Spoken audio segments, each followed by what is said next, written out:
Hello बच्चों, चलिए प्रश्न को पढ़ते हैं। तो प्रश्न हमसे पूछ रहा है कि जल क्रमक के अग्रगामी समुदाय का वर्णन कीजिए। तो यहाँ पर यदि हम प्रश्न की मुख्य अवधारणा की बात करें तो प्रश्न हमसे अनुक्रमण से पूछा जा रहा है। अतः मुख्य अवधारणा अनुक्रमण एवं अनुक्रमण में जल क्रमक।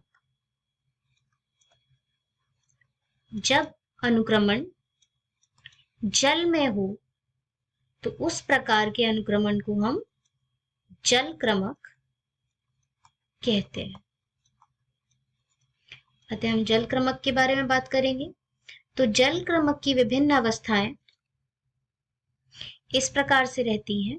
जो पहली अवस्था होती है जल क्रमक की सबसे, वह प्लवक अवस्था होती है, जहां पर प्लवक यानी कि प्लैंकटॉन्स पैदा होते हैं सबसे पहले। तो जो पहली अवस्था हुई वो होगी पादप प्लवक, जिसको हम अग्रज अवस्था भी कहेंगे, क्योंकि यह यहां पर पैदा होने वाली सबसे पहला जीवन है। इसके पश्चात यहां पर जब प्लवक इस प्रकार से क्रियाएं करते हैं और प्लवकों में आपस में प्लवक और जल के बीच में जब क्रियाएं होती हैं तो प्लवक भूमि को इस प्रकार बना देते हैं कि वहां पर जो जल में पैदा होने वाले पौधे उगने लग जाते हैं, और इस अवस्था को हम मूलीय निगमन अवस्था कहते हैं, जहां पर जल में निगमित या फिर जलमग्न पौधे उगते हैं। इसके पश्चात यहां पर स्वतंत्र प्लावी अवस्था आती है।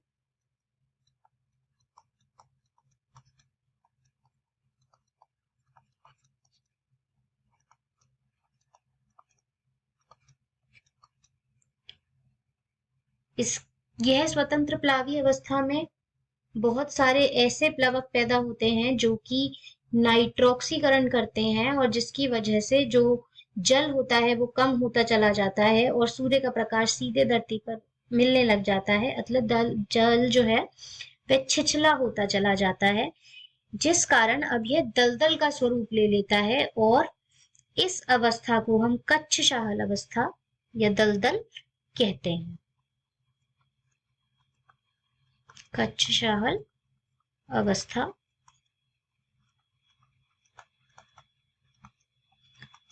अब ये पौधे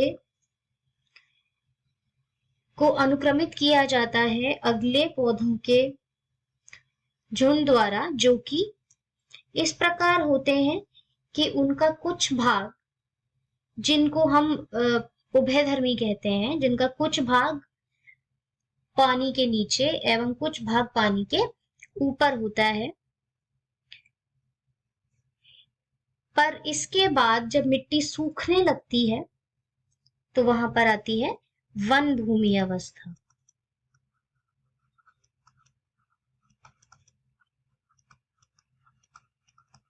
और अंत में जब पूर्णतया मिट्टी सूख जाती है एवं वह कठोर हो जाती है, जिसको हम चरम अवस्था कहते हैं, वह होगी वनीय अवस्था।